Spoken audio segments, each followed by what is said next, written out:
I was so disappointed and I was really prejudiced, or I was discouraged, or I had expectations that were not met, when in fact, what was driving that whole stuff was anger. Write it down. It may be a page, it may be a paragraph, it may be an entire book.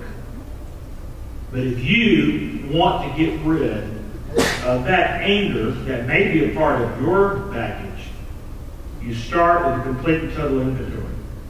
Second thing you do is you share it with someone. You share it with your spouse, or you share it with a trusted friend. You don't share it with a friend whose problem is gossip. If they hang out with gossip, don't tell them. Tell someone that you trust. Tell someone that you really can value their wisdom and input, and you share with them. Share with them this stuff. Because if you just do it and keep it within yourself, there's no sense of accountability. There's no sense of really sharing this thing to a level that will begin to unearth and extract this that God wants to dig out of your life. So take a complete and total inventory. Share it with someone. And the third thing is make amends. As much as you can and as much as possible, you go back as far as you can and to as many people as you can, and you make amends. You say things. You don't have to give the full A to Z. Just simply say to you, I want to apologize to you. Last year, I did this, I said that, and when you said something, I heard one thing, but you meant another, and I was wrong. I was wrong. And I overreacted to something really very, very simple. And ask them to forgive you. If it's not possible to be close or not call them, write them a letter. Maybe if they passed away, you can write a letter as well. Often it's helpful to make amends. Take the step. You can't get this stuff right with God, guys, and not get it right with everybody else. I mean, there's a tendency to say, well, I've got it right with God, then I'm good. I'm cool. I'm cool with God. You can't be cool with God and hate your brother. 1 John is very clear.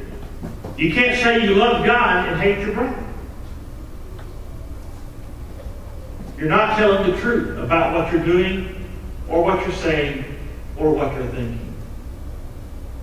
And the last thing is to ask God, once these things have been written, the full inventory has been taken, you've written all these things out, you share it, you make amends, you ask God to dig out this rooted cancer.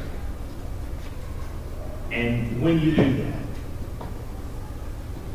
you leave it with God. Don't keep going back and picking it up. Don't keep going back and blaming, it was the way I was raised and I was treated like this. And God, guys, understand those are horrible things in our life. We are where we came from. But we are who Jesus will make us and what He wants us to do. So my prayer for you is that whatever is going on, maybe this is not your thing. This is not your problem, but it was Jonah's. And my observation and my experience in working with people is that anger is at the root of more things than we dare want to even talk about. Oh, it's not fighting words. It's not talking ugly. Because I know no one does that here. It's not really getting on. It really starts manifesting itself in bitterness. And though it's anger driving this thing, it all starts with so-and-so who said something to you that you didn't quite get right. You thought what they said was what they meant, but that's not what they said was not what they meant when they said it. Does that make sense? Because I can't say it again. And so there that little seed is planted. And when it gets into your system, the root of anger begins to take it in as nourishment and begins to feed this thing. Manifests itself in things like bitterness and you become distant. Don't you love it? I can say married couples, I can say just anyone, but don't you love it? When someone does something wrong to you, or at least you perceive it, what starts next is the cold shoulder thing, the ignore thing, the avoid thing.